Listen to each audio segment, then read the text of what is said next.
ભાગવતજીની કથા કોઈ દિવસ વેચાતી કરાવવી નહીં, બ્રાહ્મણ સિવાય કોઈના મોઢેથી ભાગવતજીની કથા શ્રવણ કરવી નહીં. આ વૈષ્ણવોને ખાસ મહાપ્રભુજીનો આગ્રહ છે. આજે તો કળિયુગ છે, ગમે તે લોકો કથા કહેવા માંડ્યા છે. આ કોઈ અન્ય આયોજનોમાં થતી હોય કથા તો એને મુબારક. ખાસ કરીને આપણા પિતૃઓના ઉદ્ધાર માટે અથવા કોઈ આવા મનોરથના સ્વરૂપમાં જ્યારે ભાગવતજીની કથા થાય, વૈષ્ણવ બ્રાહ્મણ પ્રભુ સંબંધી કોઈ બ્રાહ્મણ હોય તો એની પાસેથી કથા કરાવવાનો ખાસ આગ્રહ રાખો. બાકી તો આપશ્રી જે આજ્ઞા કરે એ આપણા માટે શિરોધાર્ય હોય. ભાઈ, આપશ્રીની આજ્ઞા વિરુદ્ધ કોઈ પણ કર્મ ક્યારેય ન કરવું. એ જે આજ્ઞા આપે એ આપણા માટે શિરોધાર્ય હોય. અને એના વતનાવ્રત મેં તો 1000 દાખલા જોયા છે. માધવરાય બાવાના મુખમાંથી જ્યારે વેણ પડી જાય એ એમ જ હોય સાહેબ, એમાં કોઈ તફાવત ન થાય, એમાં કોઈ તફાવત ન થાય. હમણાં જ હજી કથા કરીને હાલ્યો આવું છું કાલે. એ માધવરાય બાવાના વચન પ્રમાણે જ કથા થઈ છે. એમાં તો ઘણા બધા આવરણ ને બધું તમે બધા જાણો છો, વિશેષ કંઈ કહેવાની જરૂર નથી. મારી નિયુક્તિ ત્યાં શું કામ થઈ હતી એ બહુ વિશેષ કહેવાની જરૂર નથી મારે. પણ એ બાવાશ્રીના જે કઈ વચનામૃત હતા એ જ પ્રમાણે એ કથા થઈને રહી. આ જીવતો જાગતો અત્યારનો જ દાખલો છે. આપણા બાવા એવા છે, એના મુખમાંથી શબ્દ નીકળી જાય બસ એમ જ હોય, એમાં કોઈ તફાવત કોઈ ફેરફાર ન થાય, ક્યારેય ન થાય. આવા 1000 દ્રષ્ટાંત મારી સામે છે. એટલે મને વિશેષ અનુરાગ છે એ સ્વરૂપમાં. મારી આસક્તિ, મારો ભાવ એટલા માટે છે માધવરાય બાવા. મેં મારી નજર સામે આવા કેટલા દાખલા જોયા છે સાહેબ. અને આપ તો બધા જાણો જ છો, આપ તો નિત્ય એના સેવામાં રહો છો, એટલે વિશેષ કંઈ કહેવાની જરૂર નથી મારે. 3 પ્રકારના વક્તા, 3 પ્રકારના શ્રોતા. મહાપ્રભુજીએ 20 પ્રકારના વક્તા જલભેદ પ્રકરણમાં બતાવ્યા. એમાંથી શ્રેષ્ઠ વક્તા કયો? કોઈ કુવાના જલ જેવા વક્તા, કોઈ ખાબોચિયા જેવા વક્તા. જો આવા પ્રકાર આપ્યા છે મહાપ્રભુ. કોઈ નદી જેવા વક્તા, કોઈ મહાસાગર જેવા વક્તા. પણ એમાંથી શ્રેષ્ઠ વક્તા ક્યાં? 20 માંથી. કોઈ પર્વત ઉપરથી જેમ ખલખલ કરતું ઝરણું ધીમે ધીમે વહેતું હોય. 7-8 વરસાદ થઈ ગયા હોય પછી પર્વત ઉપરથી જે ઝરણું વહેતું હોય એ કેટલું નિર્મળ હોય, કેટલું શાંત હોય, કેટલું અદ્ભુત હોય. બસ મહાપ્રભુજી કે આવા વક્તા હોય એના મુખથી તમે કથા શ્રવણ કરજો. એ વક્તા શ્રેષ્ઠ છે, જેનામાં ધીરજ છે, જે કંઈક શાસ્ત્રને સમજ્યા છે, જેની પાસે પુરાણોનો અનુભવ છે, જેની પાસે મહાપ્રભુજીના કંઈક સિદ્ધાંતો, બધાય નહીં હો. આપણું પુષ્ટિ સાહિત્ય તો સમુદ્ર જેવડું છે સાહેબ, એને સમજવામાં તો જિંદગી વહી જાય. તો આપણે તો એવડા કોઈ અધિકારી નથી, આપણે તો સાવ સામાન્ય વક્તા છીએ. પણ આપણે જે કાંઈ સમજ્યા છીએ ગુરુદેવની કૃપાથી, વલ્લભની કૃપાથી, એ વૈષ્ણવ સુધી પહોંચાડવાની આપણી ફરજ છે. એટલે જે કાંઈ યદકિંચિત સમજ્યા છીએ, એક રાઈના દાણા જેટલું જ સમજ્યા છીએ, એનાથી વધારે કાંઈ નથી સમજ્યા. ખુદ વેદવ્યાસજી એમ કે અમે તો અગાઢ સમુદ્રના કિનારે એક મધુમક્ષિકા એટલે મધમાખી બેઠી હોય, વેરાવળના દરિયા કિનારે મધમાખી એક ઠેકાણે બેઠી હોય, એની વસાદ કેટલી, એની તાકાત કેટલી સમુદ્રની સામે. જો વેદવ્યાસજી આવું બોલતા હોય 18 પુરાણ રચીને કે હું મધુમાખી જેવડો છું, તો આપણે કેવડાય આપણે વિચારવાનું. આપણે રાઈના દાણા જેવડાય નથી સાહેબ.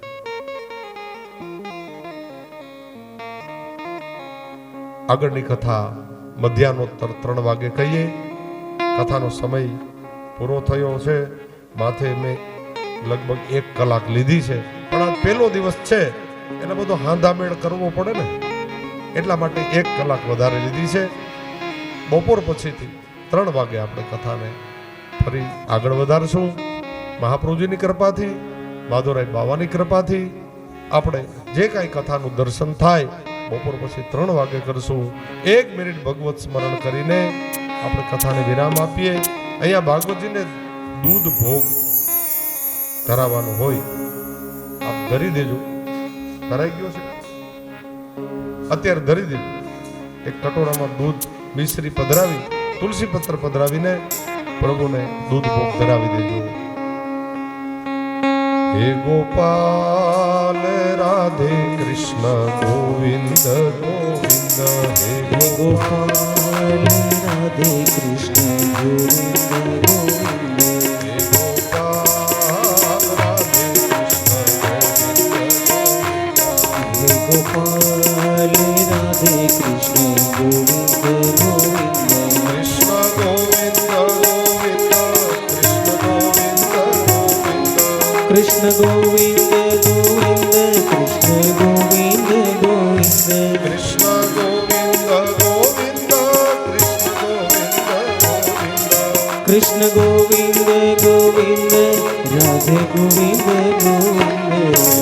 ગોપાલ રાધે કૃષ્ણ ગોવિંદ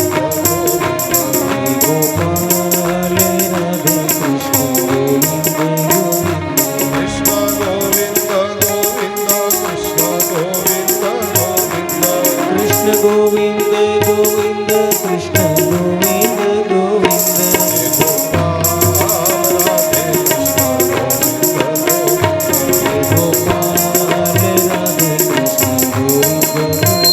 કૃષ્ણ ગોવિંદ ગોવિંદ કૃષ્ણ ગોવિંદ ગોવિંદ. કૃષ્ણ ગોવિંદ ગોવિંદ કૃષ્ણ ગોવિંદ ગોવિંદ. ગોપાલ રાધે કૃષ્ણ ગોવિંદ ગોવિંદ. ગોપાલ રાધે કૃષ્ણ ગોવિંદ ગોવિંદ.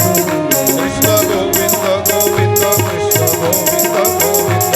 કૃષ્ણ ગોવિંદ ગોવિંદ કૃષ્ણ ગોવિંદ ગોવિંદ. હે ગોપાલ રાધે કૃષ્ણ ગોવિંદ ગોવિંદ. ગોપાલ રાધે કૃષ્ણ ગોવિંદ ગોવિંદ. ગોપાલ રાધે કૃષ્ણ ગોવિંદ ગોવિંદ. ગોપાલ રાધે કૃષ્ણ ગોવિંદ ગોવિંદ. કૃષ્ણ ગોવિંદ ગોવિંદ કૃષ્ણ ગોવિંદ ગોવિંદ.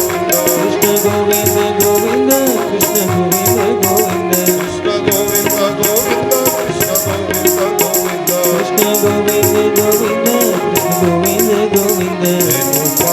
હરિ બોલ.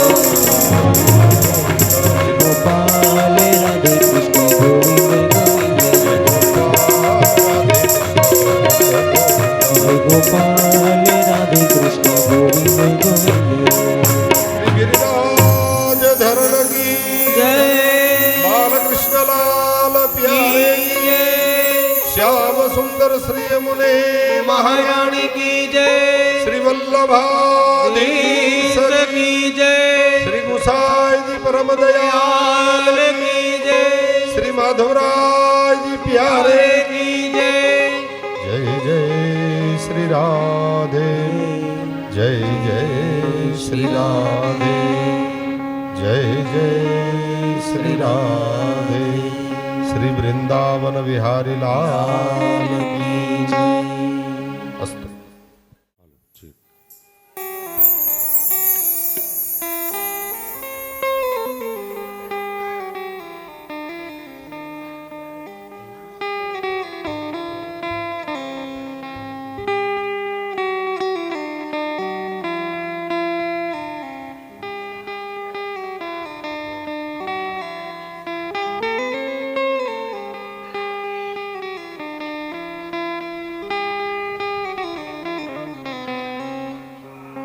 હાલો હાલો.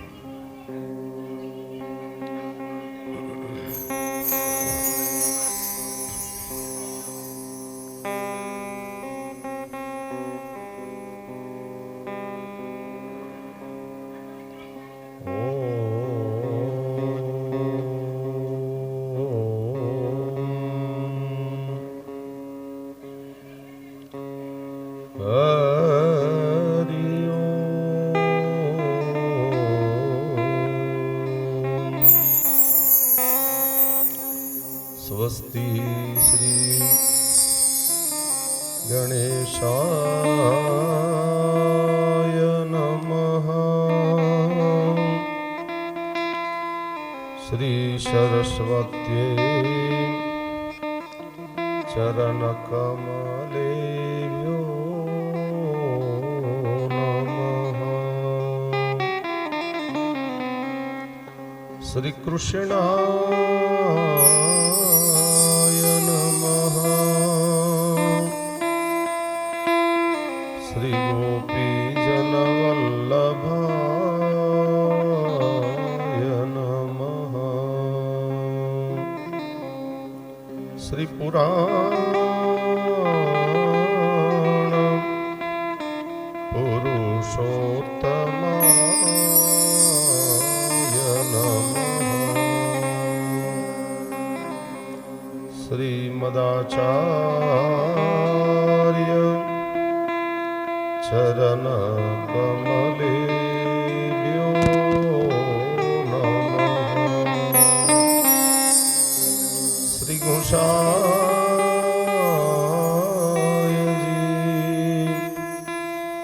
परम दयाल हे नमः।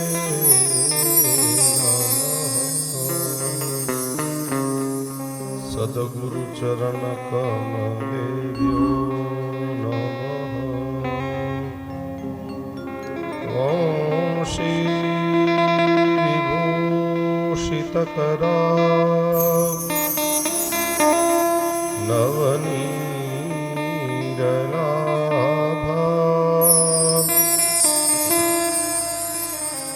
पीताम्बरा अरुणबिम्बफलाधरोष्ठा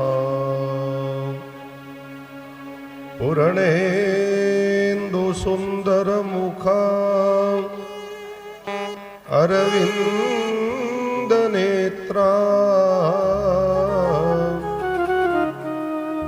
कृष्णात् परं किमपि तत्त्वमहं न जाने। चिन्तासन्तानहन्तारो यदपादाम्बुजरेणवः स्वीयानां तान् निजाचार्यान् प्रणमामि मुहुर्मुहुः। यदनुग्रहतो जन्तु सर्वदुःखातिगो भवेत् तमहं सर्वदा वन्दे श्रीमद्वल्लभानन्दनम्।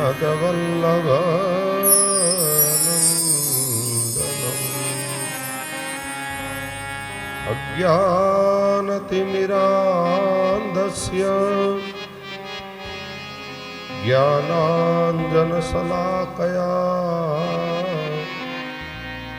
चक्षुरुन्मीलितं येन तस्मै श्रीगुरुवे नमः। प्रभुरनन्दकुमारो मे स्वामिनी वृषभानुजा कृतार्थोऽहं कृतार्थोऽहं कृतार्थोऽहं न संशय। बोलिए बालकृष्ण लाल प्यारे की जय। सद्गुरु देव की जय।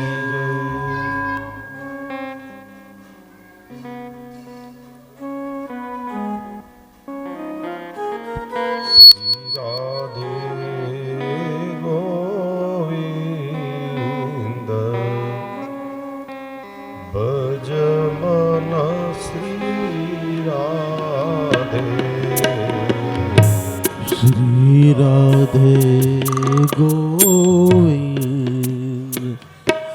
भज मन श्री। राधे गोविंद भज मन श्री राधे। રાધે ગોવિંદ ભજ મન શ્રી રાધે શ્રી રાધે જય જય રાધે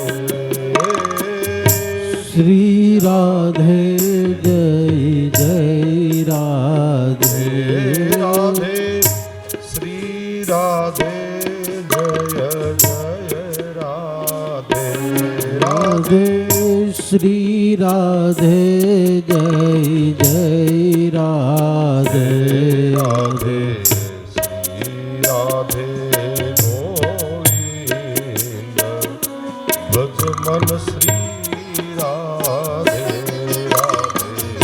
શ્રી રાધે ગોવિંદ ભજ મન શ્રી રાધે રાધે શ્રી રાધે ગોવિંદ ભજ મન શ્રી રાધે રાધે શ્રી રાધે ગોવિંદ ભજ મન શ્રી રાધે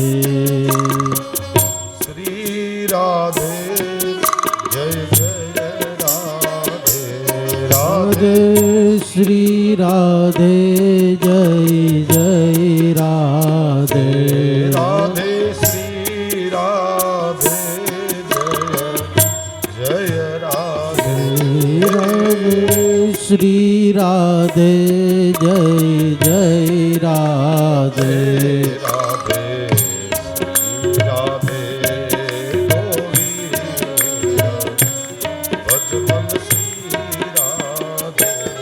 રાધે શ્રી રાધે ગોવિંદ ભજ મન શ્રી રાધે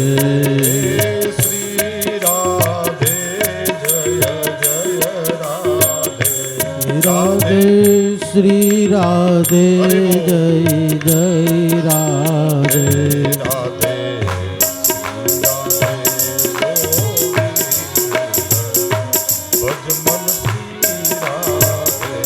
રાધે શ્રી રાધે ગોવિંદ ભજ મન શ્રી રાધે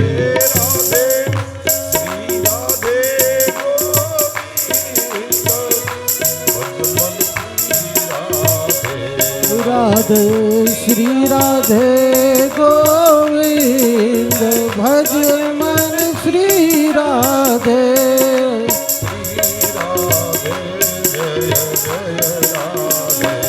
રાધે શ્રી રાધે જય જય રાધે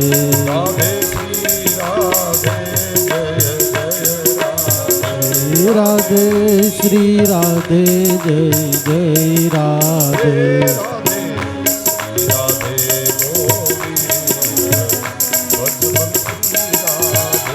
રાધે શ્રી રાધે ગોવિંદ ભજ મન શ્રી રાધે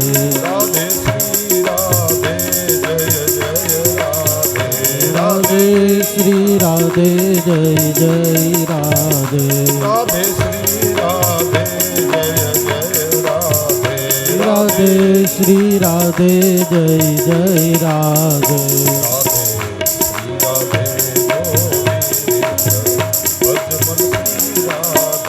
રાધે શ્રી રાધે ગોવિંદ ભજ મન શ્રી રાધે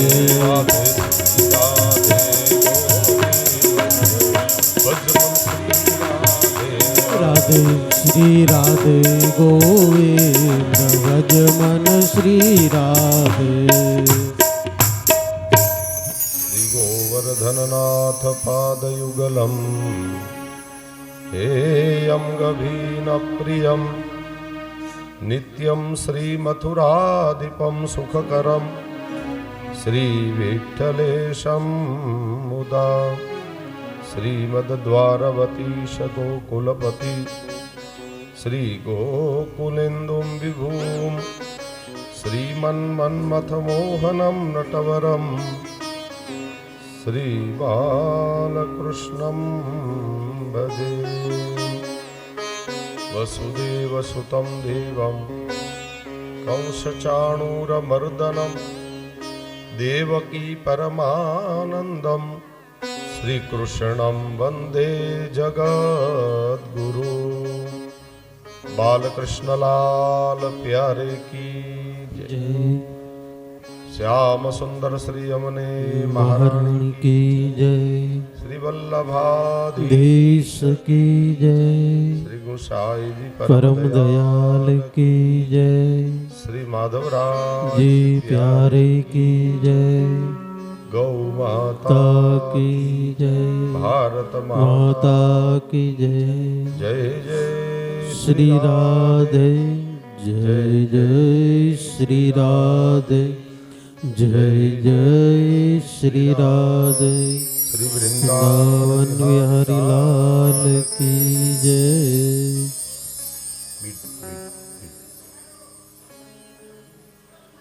પ્રભુના દિવ્ય ચરિત્રોમાં શ્રી પ્રભુના ચરણારવિંદમાં દંડવત પ્રણામ નમસ્કાર.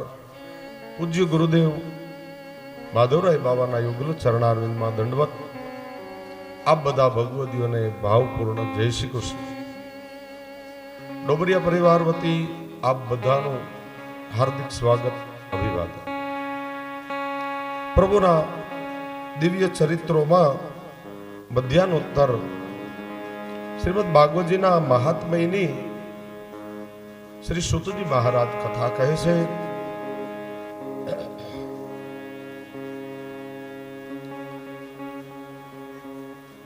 એકદા હિ વિશાલાયામ ચતવારો ઋષયો મલાહ સંસંગાર્થ સમાયાતા ઉચ્યતે કર્મ બિલ્બિષે.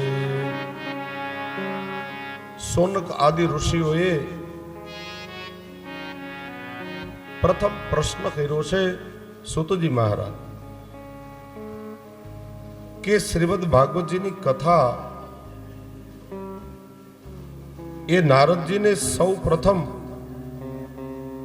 ક્યાં મળી હતી અને કોણે આપી હતી? પ્રથમ કથા કોણે સંભળાવી હતી? નારદજી.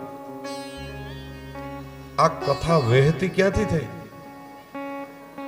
એટલે સુતજી મહારાજ કહે છે એકદા હિ વિશાલાયમ ચતવારો ઋષયો મલાહ સત્સંગાર્થ સમાયાતા તદગુહિષ્યસ્તત્ર નારદ. નારદ મુનિ એક વખતે બદ્રી વિશાલા ક્ષેત્રમાં એકદમ વામણું મુખ લઈ અને બેઠા હતા, ચિંતામાં બેઠા હતા. અને એ વખતે બ્રહ્માજીના જે માનસ પુત્રો છે, ચોખ્ખું સંભળાય છે ને બધા બરાબર?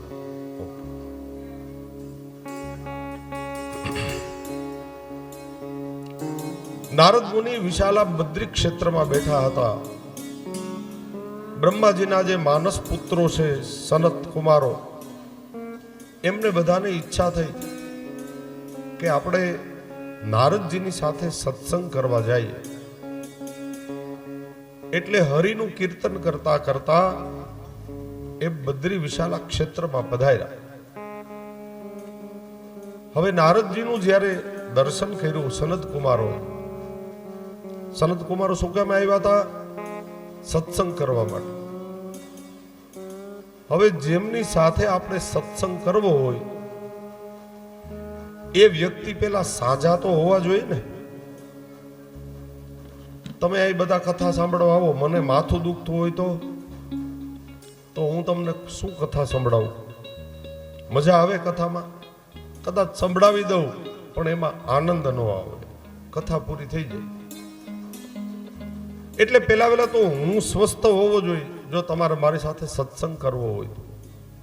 સનત કુમારો આવ્યા સત્સંગ કરવા માટે, પણ નારદજી કાંઈક બીમાર હોય એવું લાગ્યું. સનત કુમારો એના મોઢા ઉપરથી વર્તી ગયા કે આ કંઈક બીમાર છે.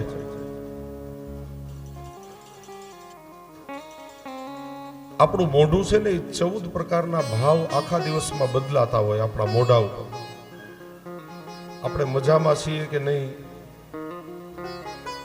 કંઈક નુકસાનીના સમાચાર આવ્યા છે, ઘરમાં કંઈક ઝઘડો થયો છે, પાડોશી હારે કંઈક બોલવાનું થયું છે, ધંધામાં કંઈક ખોટ ગઈ છે, છોકરાને નોકરી મળી ગઈના સમાચાર આવ્યા છે, દીકરાને ઘરે દીકરાનો જન્મ થયો છે. આવા જે કંઈ સમાચાર આવતા હોય એના ભાવ આપણા મોઢા ઉપર આવતા હોય. એ આપણને બહુ ખબર નથી પડતી એમાં, પણ 14 પ્રકારના ભાવ આખા દિવસમાં આપણા મોઢા ઉપર બદલાઈ જાય. એટલે મહાત્માઓ કહે આ આપણું મોઢું છે ને એ આપણો અરીસો છે, મનનો અરીસો છે મોઢું. તમે લાખ છુપાવો પણ મોઢા ઉપર એના ભાવ આવ્યા વગર રહેતા નથી. સેજ બેજ ઓછો કરના સાર પાપો છે. વરસાદને કારણે ભેજ મારા ગળામાં આવ્યો છે, એટલે આમાં બેજની જરૂર નહીં પડે, સેજ ઘટાડો એટલે શબ્દ સ્પષ્ટ થાય.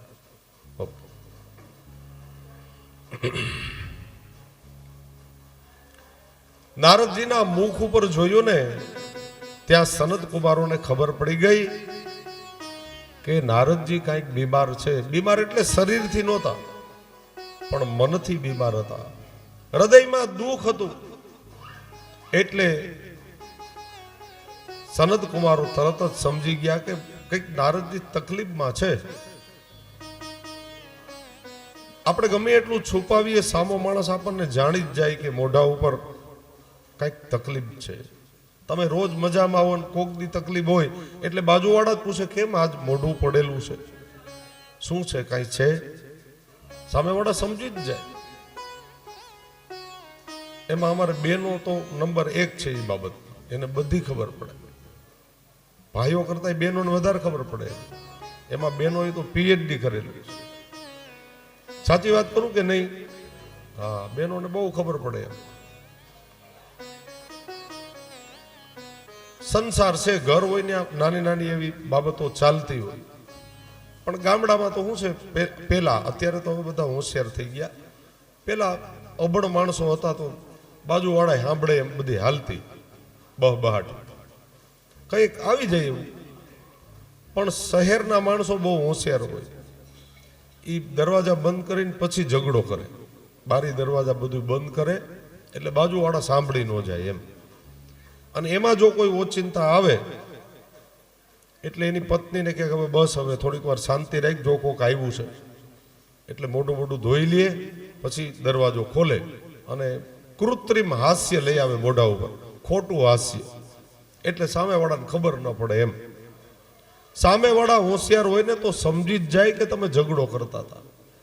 એ કઈ છુપાયું છુપે, ખબર પડી જ જાય કે આના ઘરમાં કઈક હાલતી હતી. અને એટલે મહાત્માઓ કહે છે તોરા મન દર્પણ કહેલાય,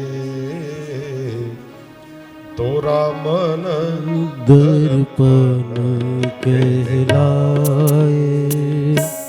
તોરા મન દર્પણ કહેલાય, તોરા મન દર્પણ કહેલાય. ભલે બુરે સારે કર્મો કો, ભલે બુરે સારે કર્મો કો, દેખે ઓ રદિખાએ, તોરા મન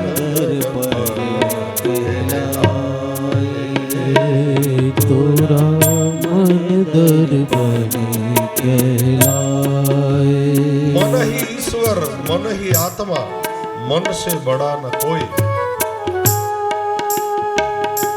મન એ જ માણસને મોક્ષ સુધી લઈ જાય, અને મન ધારે તો ઊંડા ખાડામાં નાખે. આ બધું મન ઉપર ટકેલું છે. એટલે ભગવદ ગીતા કહે મન એવ મનુષ્યાણામ કારણમ બંધ મોક્ષયો. મન એ જ મોટામાં મોટું કારણ છે ભાઈ. તોરા મન દર્પણ તોરા મન દર્પણ કહેલાય. ભલે બુરે સારે કરવો કો, ભલે બુરે સારે કર્મો કો, દેખે ઓર દિખાએ તોરા મન દર્પણ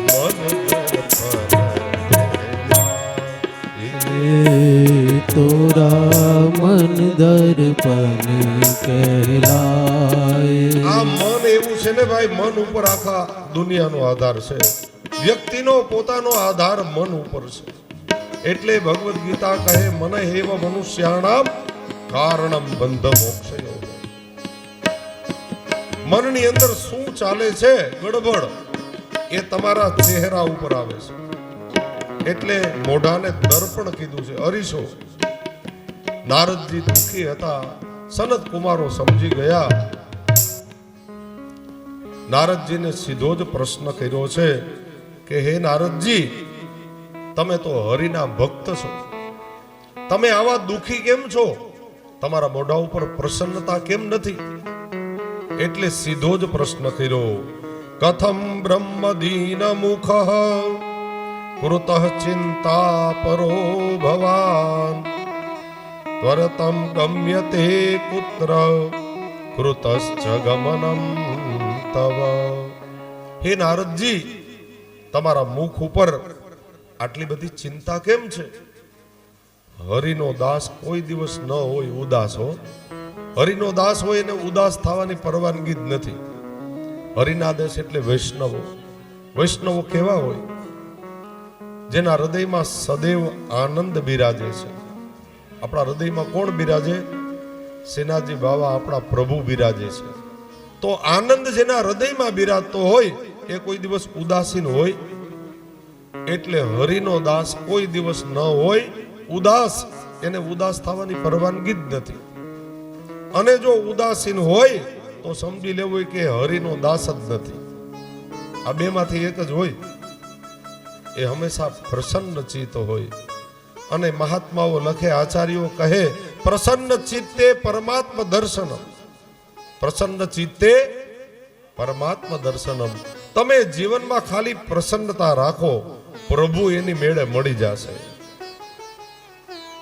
મિલ જાઓગે આપ કહી ના કહી, મિલ જાઓગે આપ કહી ન કહી, મનમોહન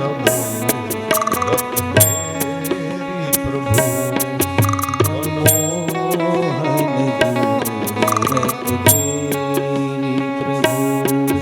મિલ જાઓગે આપ કહી ન કહી, મિલ જાઓગે કહી ન કહી, મનમોહન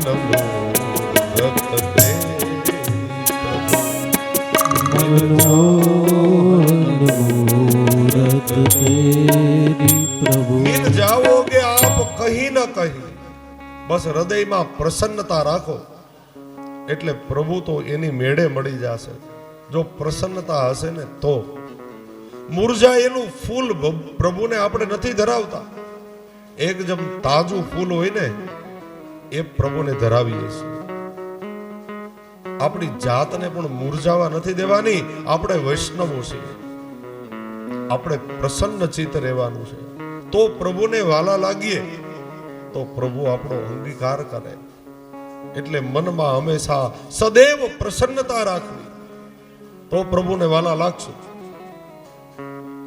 અહીંયા સુતજી મહારાજ કહે છે, સનત કુમારોએ પ્રશ્ન કર્યો, નારદજી તમારા હૃદયમાં શેની ચિંતા છે એ તો કહો.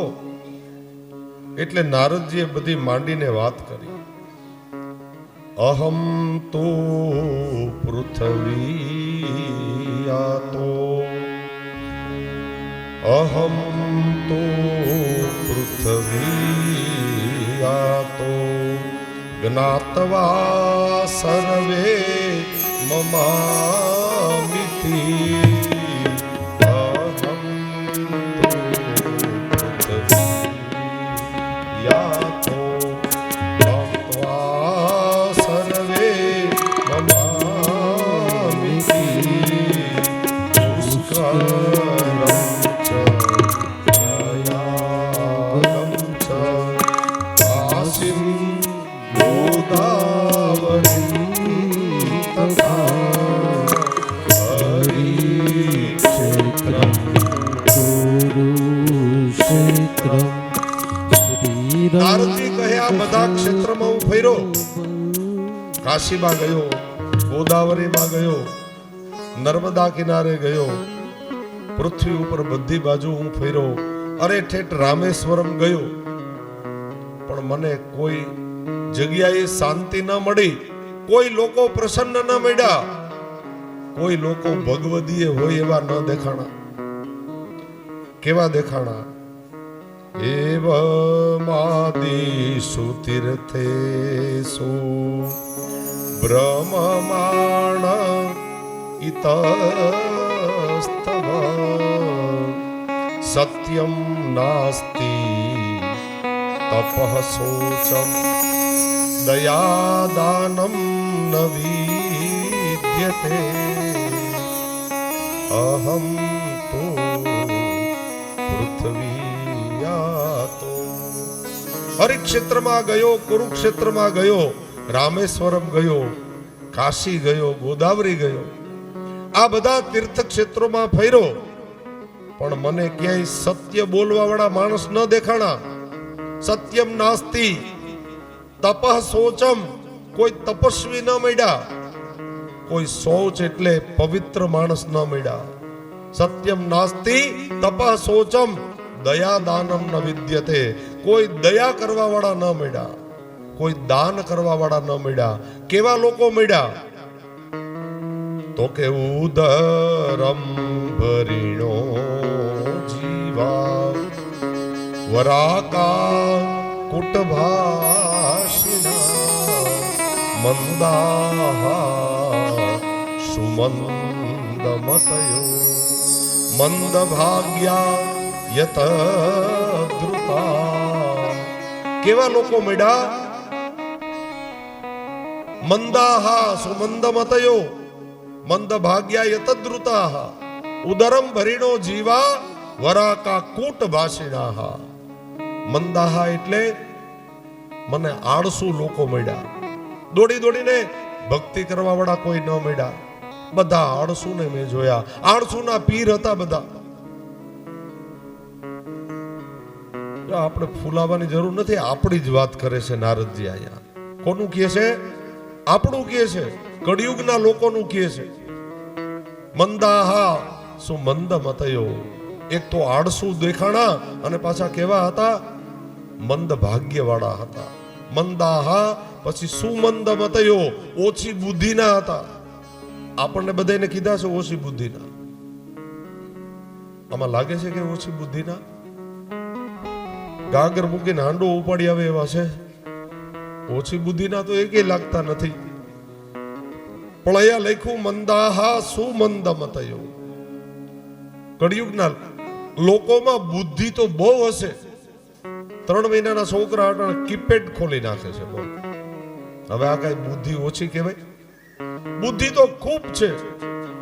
પણ અહીંયા નારદજી એ કહે છે કે સદબુદ્ધિ વાળા મેં ક્યાંય જોયા નહીં. શું બુદ્ધિ નહોતી? બુદ્ધિ ઘણી હતી લોકો.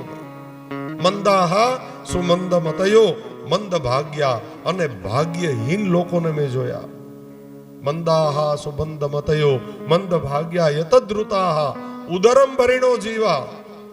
પોતાના જ પેટનું ભરણ પોષણ કરવા વાળા લોકો, હજારો લોકોને મેં જોયા. નારદજીને હૃદયમાં બહુ દુઃખ થયું. નારદજીને ખબર પડી ગઈ હવે નક્કી કળિયુગ આવી ગયો.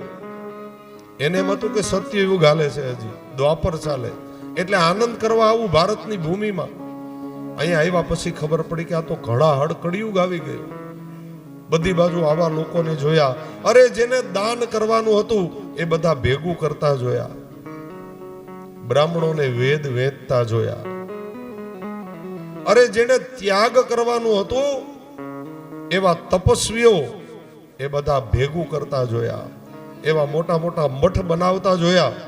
નારદજીને હૃદયમાં બહુ દુઃખ થયું. એટલે સનત કુમારોને કહે છે, સનત કુમારો આ બધું જોયા પછી હૃદયમાં બહુ દુઃખ થયું. પછી મને એમ થયું થોડીક શાંતિ મેળવવા માટે હું વૃંદાવનમાં જાઉં કે જે પ્રભુની ભૂમિ છે, પ્રભુએ જ્યાં લીલા કરી, હું ત્યાં જાઉં ને તો મને આનંદ મળશે. એટલે હું વૃંદાવનમાં ગયો. મુખ્ય રોડ ઉપર ચાલ્યો જતો હતો ગિરિરાજજીની તળેટી તરફ. પાછળથી મને એક અવાજ આવ્યો અને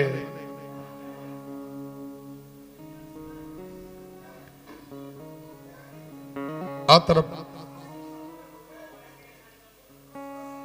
એક વૃદ્ધ સ્ત્રી હતી, યુવાન સ્ત્રી હતી અને બે વૃદ્ધ એના બાળકો હતા.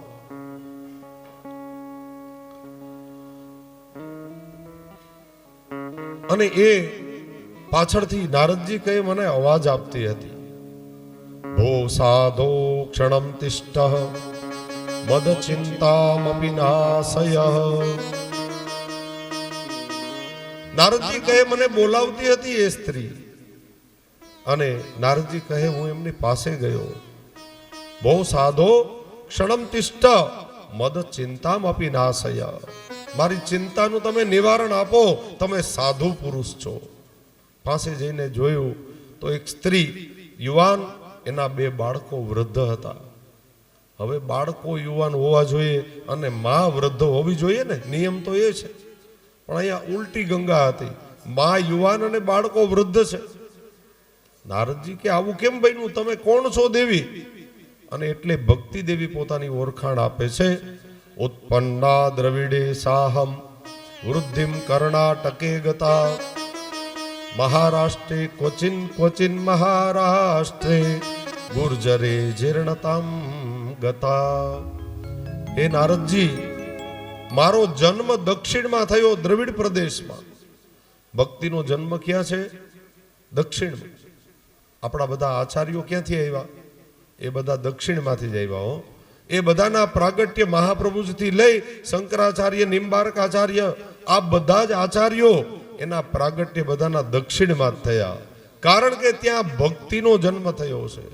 એટલે ભગવદીઓ પણ બધા ત્યાં જ થયા, આચાર્યો પણ ત્યાં થયા. એટલે ભક્તિ દેવી કહે મારો જન્મ દ્રવિડ પ્રદેશ દક્ષિણમાં થયો. અને આજે પણ તમે જુઓ ને તો દ્રવિડ પ્રદેશમાં જે ભક્તિ છે, જે ધર્મ છે, આપણે જોઈએ ત્યારે ખબર પડે કે આના 10મા ભાગનાય આપણે નથી આવ્યા. ત્યાંના લોકો રોજ સવારમાં ઉઠે, એક જલનો કોગળો પણ ન પીવે, સ્નાન કરીને વસ્ત્ર એના જે મંદિરના હોય એ વસ્ત્રો ધારણ કરે, તિલક કરે. એ ત્યાંના સંપ્રદાય પ્રમાણે પણ એ તિલક કરે, ચાંદલો કરે, મંદિરે જાય, ભગવાનની પૂજા કરે, પછી ઘેરે આવે, ઘેરે રંગોળી કરે પોતાના આંગણામાં. રોજ રોજ રંગોળી કરે. અને આપણે દિવાળીએ 3 દી કરવી હોય તો એ બાંધતા હોય, તું કર ને તું કર. 3 દી પૂરી સારી રંગોળી નથી કરી શકતા. અને એ લોકો રોજ રંગોળી કરે. અને જેના આંગણામાં રંગોળી ન હોય ને ત્યાં સમજી લેવાનું કે આના ઘરે કાંઈક અઘટિત છે, તો રંગોળી ન હોય. બાકી રંગોળી હોય ને હોય. રોજ તોરણ બાંધે. આપણને એમ થાય કે આવી મથામણ રોજ કરતા હશે, અરે આજની તારીખે કરે છે. એ લોકો આજે પણ એવું માને છે કે મારા પ્રભુ આજે મારા ઘેરે પધારશે. આ ભાવ છે, આ શ્રદ્ધા છે. જેમ સબરી રાહ જોતી હતી એમ ત્યાંના લોકો આજે પણ આ ધર્મને માને છે. એટલે એ સુખી પણ છે. એ બધા આવા ધર્મમાં માને છે. એટલે ભક્તિનો જન્મ દ્રવિડ પ્રદેશમાં થયો, દક્ષિણમાં થયો. અને ભક્તિ કહે મારી વૃદ્ધિ એ કર્ણાટકમાં થઈ. હું મોટી થઈ ક્યાં? કર્ણાટકમાં. પછી હું મહારાષ્ટ્રમાં ગઈ. કોઈ મહારાષ્ટ્રમાં પણ મારા ઘરાગ હતા. નામદેવ, તુકારામ, એ બધા મહારાષ્ટ્રમાં થયા. અને ત્યાંથી ભક્તિએ પછી આપણા માટે થોડુંક લખ્યું છે, ગુર્જરે જીર્ણતામ કરતા. એટલે ભક્તિ દેવી કે હું ગુજરાતમાં આવીને પછી વૃદ્ધ બની ગઈ. વૃદ્ધ બની ગઈ એનો અર્થ કે હું ત્યાંથી આગળ પછી ક્યાંય ગઈ નહીં, ભક્તિ કે હું ગુજરાતમાં આવીને રહી ગઈ એમ. આપણા માટે બહુ સારી વાત છે. ગુજરાતમાં જેટલી ભક્તિ, જેટલો ધર્મ, જેટલી ઉદારતા, જેટલા અન્ન ક્ષેત્રો છે એટલા અન્ય ક્યાંય નથી. યાદ રાખ. આજે પણ ગુજરાતમાં તમે ગમે એ દિશામાં જાઓ, એકાદું અન્ન ક્ષેત્ર મળે, કોઈ ભૂખ્યાને અન્ન વગર પૈસે મળે. પણ આમ અમદાવાદ મૂકી દો, પછી ગોવર્ધન નાથ કી પૈસા ફેંકો ને તમાશા. અમદાવાદ વટી ગયા એટલે પૂરું. અમદાવાદ સુધી કંઈક ધર્મ છે. પછી આમ સુરત આવે, એ તો આપણા અહીંના ગયા છે એટલે ત્યાંના મૂળ છે એ તો જય શ્રી કૃષ્ણ. આપણા અહીં વાળા ત્યાં ગયા છે ને એટલે બધું સારું છે, એટલે ત્યાં ધર્મ દેખાય છે. આપણા વાળા છે એ ધર્મનું અનુશાસનમાં છે, એ ત્યાં જઈને સદકર્મો કરે છે, એ બીજાને રોટલા ખવડાવે છે. એ તો મૂળ આપણા સૌરાષ્ટ્રના છે. એટલે બાકી અમદાવાદ મૂકો એટલે જય શ્રી કૃષ્ણ છે. ધર્મ ત્યાં સુધી વિશેષ રૂપે પ્રયોજાયો છે. એટલે ભક્તિ દેવી કહે ગુર્જરે જીર્ણતામ ગતાહા, ગુજરાતમાં જઈને હું વૃદ્ધ બની ગઈ. આ તરફ ભક્તિ દેવી કહે નારદજી તમે સાધુ છો, તમે સંત પુરુષ છો, તો મારા દીકરાઓ યુવાન બને એવો કંઈક પ્રયત્ન તમે કરો. નારદજીએ વેદના મંત્રો એના કાનમાં બોલ્યા. એ બંને તો મૂર્છિત થઈ અને પડ્યા હતા ભાઈ. બોલતા નહોતા, આંખ પણ ખોલતા નહોતા. ગાયત્રીના મંત્રો બોલ્યા, વેદના મંત્રો બોલ્યા, ભગવદ્ ગીતાના મંત્રો બોલ્યા, બ્રહ્મસૂત્રના મંત્રો બોલ્યા. છતાંય એ બાળકોએ આંખ ખોલી જ્ઞાન અને વૈરાગ્ય. અને નારદજીએ કાનમાં મંત્રો બોલીને કહે ભો જ્ઞાન પ્રબુદ્ધ્યતામ, ભો વૈરાગ્ય પ્રબુદ્ધ્યતામ. જાગો જાગો, હે જ્ઞાન હે વૈરાગ્ય તમે જાગો. જ્ઞાન અને વૈરાગ્ય બંને આંખ ખોલી પણ બંને જાગૃત નથી થયા, વરી પાછા નીચે પડી ગયા જ્ઞાન અને વૈરાગ્ય. નારદજીને થયું કે મેં કરેલો પ્રયત્ન કદાચ નિષ્ફળ જશે, જ્ઞાન અને વૈરાગ્ય યુવાન નહીં બને. આવું જ્યારે મનમાં થયું ત્યારે આકાશવાણી થઈ, નારદજી તમે કરેલો પ્રયત્ન ચોક્કસ રીતે પરિપૂર્ણ થશે. જ્ઞાન અને વૈરાગ્ય બંને જાગૃત થશે, યુવાન બનશે. જ્ઞાન વૈરાગ્ય અને ભક્તિ ત્રણેય નૃત્ય કરશે, પણ તમારે એના માટે સત્કર્મ કરવું પડશે. અને આકાશવાણી બંધ થઈ ગઈ. નારદજી મનમાં મૂંઝાણા કે સદકર્મ કરવાની આજ્ઞા થઈ, તો હવે સદકર્મ કેવું કોને? આજે આપણો બધાનો આ જ પ્રશ્ન છે, સદકર્મ કોને કેવું? સૌથી મોટું સદકર્મ કયું? ગાયોને 2 રાડા નાખવા એ સત્કર્મ છે? કોઈને ભોજન કરાવવું એ સત્કર્મ છે? કોઈ સારો મનોરથ કરવો એ સત્કર્મ છે? કબૂતરને ચણ નાખવી એ સત્કર્મ છે? સત્યનારાયણની કથા કરવી એ સત્કર્મ છે? યજ્ઞ કરવો એ સત્કર્મ? આ સત્કર્મ કયું સૌથી મોટું કયું? બસ આ પ્રશ્ન નારદજીના હૃદયમાં હતો. એટલે વામડું મુખ લઈ અને બદ્રી વિશાલા ક્ષેત્રમાં બેઠા હતા. અને એ વખતે ત્યાં સનત કુમારો આવ્યા. સનત કુમારોને પૂછ્યું કે સદકર્મ એટલે કયું? સનત કુમારો હસતા હસતા કહે અરે નારદજી, આ તો સાવ નાની વાત છે. તમને જે આકાશવાણીના શબ્દો સંભળાયા કે તમે સદકર્મ કરો, તો સદકર્મ એટલે બીજું કાંઈ નહીં. તમને આકાશવાણી આજ્ઞા કરી કે તમે શ્રીમદ ભાગવતજીની કથા કરો. આનાથી મોટું સદકર્મ જગતમાં બીજું કોઈ નથી. શ્રીમદ ભાગવતજીને સત્કર્મ શું કામ કીધું? આને સત્કર્મ કેમ કીધું? મોટામાં મોટું સત્કર્મ. આનાથી મોટું સત્કર્મ જગતમાં બીજું કોઈ નથી. આવું શું કામ કીધું? બીજા તો આનાથી મોટા મોટા યજ્ઞો ઘણાય છે. 1 મહિનો ચાલે એવા યજ્ઞો પણ છે. તો આ તો 7 દિવસનો જ્ઞાન યજ્ઞ છે. તો આને સર્વશ્રેષ્ઠ યજ્ઞ શું કામ કીધો? એક તો આ કર્મ નિષ્કામ કર્મ છે. બીજું, જે ગોલોકવાસી થયા એ બધાનો ઉદ્ધાર કરનારું આ શાસ્ત્ર છે. અને આપ શ્રી મહાપ્રભુજી આજ્ઞા કરે છે, શ્રીમદ ભાગવતજીની કથા એક ગૌલોકવાસી થયા એનો તો ઉદ્ધાર કરે, આપણો જીવતાઓનો જીવતા મોક્ષ કરી દે એવું આ શાસ્ત્ર. એટલે શ્રીમદ ભાગવતજીની કથા એટલે સર્વથી આ શ્રેષ્ઠ છે. શ્રીમદ ભાગવતજીની કથા સૌથી મોટું સત્કર્મ એટલે શ્રીમદ ભાગવતજીની કથા. આનાથી મોટું કોઈ સત્કર્મ હોય જ નહીં. અને એ વખતે નારદજીએ સનદ કુમારોને વ્યાસપીઠ ઉપર બેસાડ્યા કે તમારા મુખથી જ આપણે કથા કરીએ. એટલે આનંદ નામના તટ ઉપર શ્રીમદ ભાગવતજીની કથા શરૂ થઈ.